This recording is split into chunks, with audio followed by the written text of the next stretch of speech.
So we like to start off with just a couple of warm-up questions just to get going, and we probably won't include these actually in the podcast episode, but just to get into the groove. And one of them is, if you could bring back a deceased scientist and have dinner or drinks with him or her, who would it be and what would you talk about? Well, this is somebody who's not actually a scientist exactly. Her name was Priscilla Wakefield. She was a Quaker, and she wrote popular books about botany and about insects in a pre-Darwinian period. And her books actually became bestsellers, and they even came into the U.S. They were actually published in the U.S. also. And so she comes from a really fascinating family, of some of whom became influential in shaping monetary policy in the in the UK. And she's also credited with being a founder of what's known as the penny bank in the UK. So this was a kind of a bank that allowed the very poor to have the ability to borrow money. And I believe it's a predecessor of the Postal Service banks in the UK. I don't know to the extent they still exist. It's like the original microloans, huh? Microloans, yes. And so my understanding is that she wrote these books to try to support her family. I think there was a period of time when her family went through some financial hardship, and so she was also very concerned with the education of women at that time. So this was sort of like the early 1800s, the end of the 18th century, beginning of the 19th century, when she was publishing. Women were essentially, especially if you're educated, you're educated in things like embroidery. If you were an upper class woman, you weren't really encouraged to be scholarly, and so she wrote these books in English. A lot of the books on botany and entomology, of course, at the time were written in Latin, and that, of course, precluded many people from participating in that. And so I would have loved to have dinner with Priscilla Wakefield.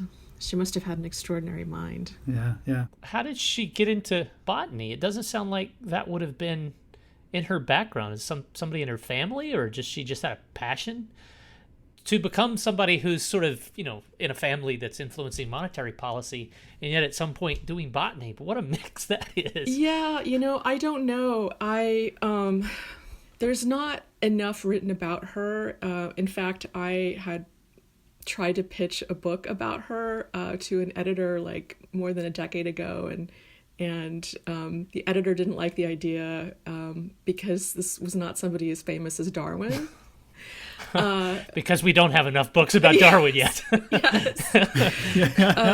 And so, thought that there would be no interest in, a book about Elizabeth Wakefield.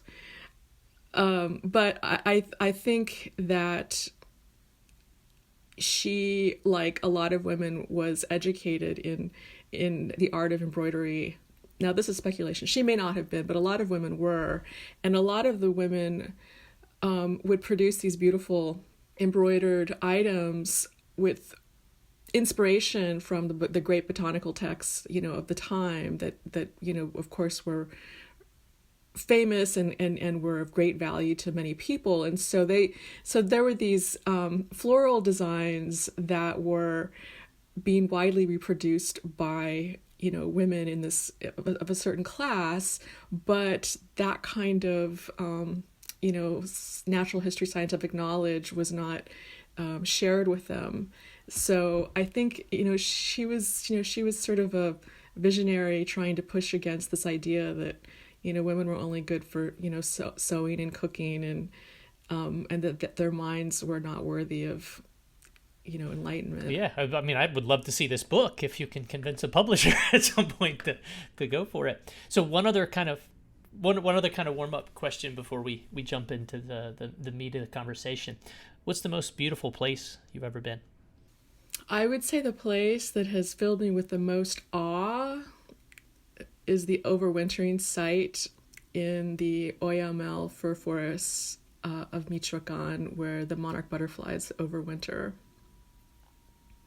It's pretty breathtaking to see so many butterflies in one place. When were you there, and what was the purpose of the visit?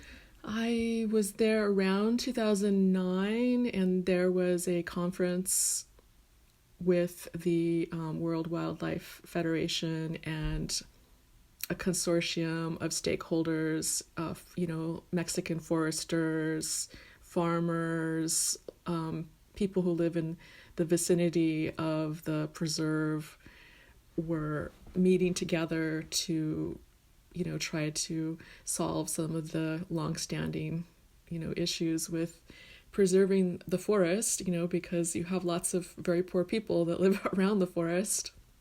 So I attended that particular conference, and so I got an opportunity to see it.